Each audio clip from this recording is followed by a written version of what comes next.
హ్యాండ్స్కి ఇలా లేస్ వస్తుంది కదా కొన్ని శారీస్కి. ఇలా వచ్చినప్పుడు మనకి ఈ లేస్ అనేది అందరూ తీసి మళ్ళీ స్టిచ్ వేసిన తర్వాత వేస్తూ ఉంటారు. అలా కాకుండా ఎలా స్టిచ్ వేసుకోవాలి వీడియోలో చెప్తాను. మీకు నచ్చినట్లయితే లైక్ చేయండి, అలాగే షేర్ చేయండి. కొత్తగా చూసినట్లయితే మా ఛానల్ని సబ్స్క్రైబ్ కూడా చేసుకోండి. ఇప్పుడు వచ్చేసి మనకి ఇది హ్యాండ్ లైనింగ్. ఇప్పుడు ఇది సాదా సీదా చూసుకోవాలి. మనం హ్యాండ్స్ ఎలా అయితే స్టిచ్ వేసుకుంటామో అలా వేసుకుందాం. ఫస్ట్ వచ్చేసి లైనింగ్ తీసుకోవాలి. లైనింగ్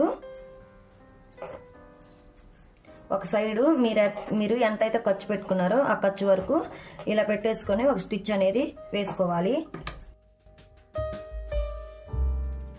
ఇలా రెండు ఒకేసారి పెట్టుకొని ఫ్రంట్ లేదా బ్యాక్ ఇలా పెట్టేసుకొని ఒకేసారి కుట్టుకుంటే మనకి కన్ఫ్యూజ్ లేకుండా ఉంటుంది. ఇప్పుడు మనం ఇలా స్టిచ్ వేసుకున్నాం కదా, ఈ లైనింగ్ పీస్ అనేది ఈ ఖర్చు అనేది మన వైపుకి అంటే పైకి పెట్టుకొని ఇప్పుడు మనకి మెయిన్ క్లాత్ హ్యాండ్ ఉంది కదా, ఆ హ్యాండ్ లేస్ ప్యాటర్న్ అనేది పైకి పెట్టేసుకోవాలి. అప్పుడు ఈ ఖర్చు అనేది దీనికి పైన ఉన్న క్లాత్కి లోపల ఉంటుంది అనమాట. ఖర్చు ఇలా సమానంగా పెట్టేసుకోవాలి.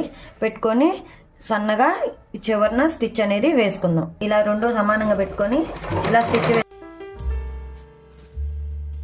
వేసుకున్న తర్వాత మీరు లైనింగ్ హ్యాండ్ అనేది ఎలా జాయిన్ చేసుకుంటారో అలా జాయిన్ చేసుకోండి.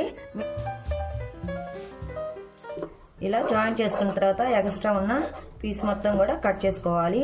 కట్ చేసుకున్న తర్వాత మీకు ఈ హ్యాండ్కి చంకకి మనకి ముక్కలు పడతాయి. అవి కూడా ఎలా వేసుకోవాలి, ఖర్చు బయటికి కనపడకుండా ఎలా వేసుకోవాలో వీడియోలో చూపిస్తాను. చూసారు కదా, మనకి ఇక్కడ అనేది జాయింట్లు పడతాయి. ఇప్పుడు చూపిస్తాను. ఇప్పుడు లైనింగ్కి మనం అనేది చంక అతుకు ముక్క పడుతుందని చెప్పాను కదా, అది మనకి లైనింగ్ వైపు అంటే లైనింగ్ వైపు ఇలా పెట్టేసుకొని మనం ఈ జాయిన్ చేసుకోవాలి. ఇలా జాయిన్ చేసుకున్న తర్వాత మరో స్టిచ్ లైనింగ్ మీద ఇలా వేసుకోవాలి.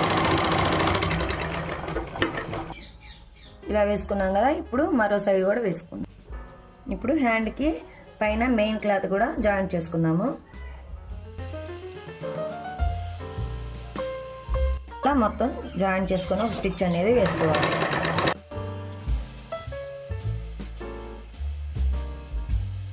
పెట్టుకొని హ్యాండ్ అనేది ఇలా కట్ చేసుకుంటే మనకి ఖర్చులు చూడండి ఎటు పక్క కూడా కనిపించట్లేదు. ఇలా జాయిన్ చేసుకుంటే హ్యాండ్ అనేది నీట్గా వస్తుంది.